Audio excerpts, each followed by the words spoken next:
In this video, I'm going to talk about how to recharge the BYD Atto 3 and my experience with the advertised range, what you see on the console, versus what I actually achieved, like the real range that I really got out of the car, and a few tips for how to avoid broken down short of your destination and getting yourself into an embarrassing situation. So let's get into it.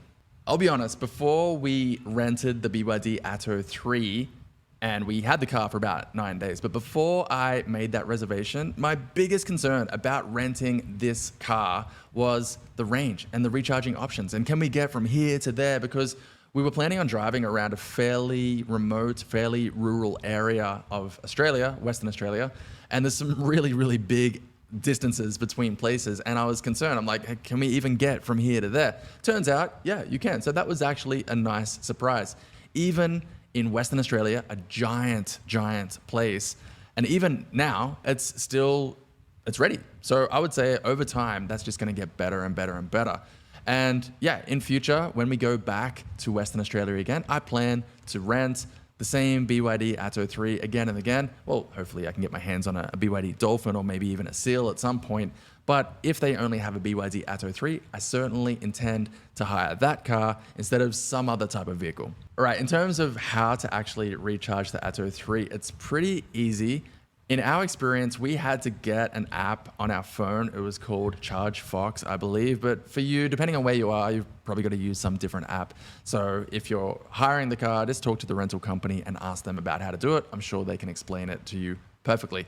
But we were kind of caught out a few times before we actually found our first charging station that was actually serviceable, because in the onboard navigation system of the BYD Atto 3, you can navigate to a charging station. And of course, we tried to go to the nearest one and we got there and turns out it wasn't even there. So I don't know if it was previously there or maybe in construction in the future, but it wasn't there. And then we'd go to another one and that one was also not there as well. So that was our experience.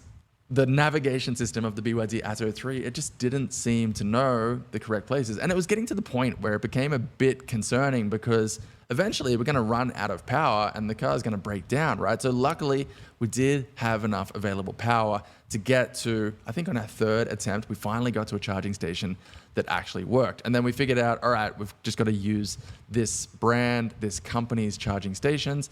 And after that, we were perfectly fine. So keep it in mind, and I don't know, look, this is a navigational software thing that BYD could update at any time.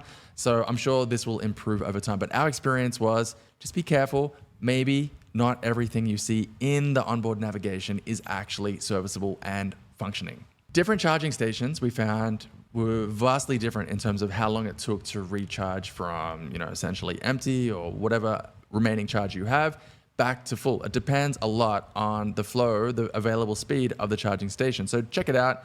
But in general, we found that what worked for us was just arrive at a charging station and hey, maybe you need to wait because maybe there's a car already on that charging station and you need to wait until they're finished and they drive away. But when you get your chance, we found that generally speaking, it would take like 20 to 40 minutes approximately.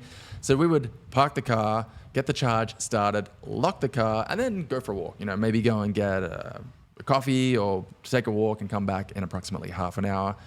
But I would say that it's just a mindset shift compared to a conventional car where you're used to just going to a petrol station and just filling up and the whole thing takes just a couple of minutes to fill up with fuel. That's not really the case. It's something that I didn't really know what to expect before we rented the car. But yeah, just our experience was, hey, it's gonna take a while, so let's not be in a rush. And while it's recharging, let's just go and do something else. So that was our experience. And yeah, you might encounter the same sort of thing. Something important that I learned after driving the car for more than 1,200 kilometers over more than a week is that you need to discount the range advice that the car is telling you that it can drive by a factor of probably 30% to be on the safe side. I found quite a few times the car would be telling us that it can drive like, hey, we can drive 400 kilometers with this charge here. And it was always overly optimistic. And that was even with driving in, I'd say the most favorable conditions on a freeway at a constant speed, not going too quickly, obeying the speed limit at all times, not using sports mode, just accelerating very, very slowly. Like in my mind, if you're ever going to achieve the range that's telling you that it can achieve, it would be under those conditions. And I think if you're driving around town and you're accelerating more frequently and stopping and starting and stopping, and if you're using sports mode or just having a bit more fun with the car in general, it's probably going to be even worse than that. So whatever range it tells you on the console, don't believe it. I think if you look at the advertised range on the console and the car's telling you, for example, oh, like, hey, we can drive 400 kilometers with this amount of charge. If you try and drive, let's say 380 kilometers down the road because that's where a charging station is, you're probably not going to get there. I really doubt you'll get there, and certainly not around town. So just discount it and always keep that in mind.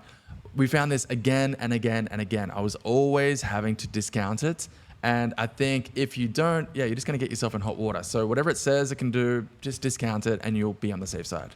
By the way, I know there's a lot to keep track of, a lot of things to think about here, but don't worry about it because I've got everything you need right here in my notes. And I'll send you my notes if you click on the first link down in the video description. I'll send everything right to you. I didn't really play around with this much, but I did notice it's possible to change the settings for the acceleration of the car.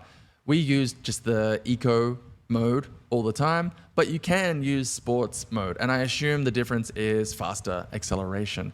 Now, of course, that's going to mean reduced range on any given amount of battery charge. So that's the main reason that we didn't use it. But also, look, honestly, I found that the eco mode was fine. And, I'm not looking to accelerate any more quickly than that.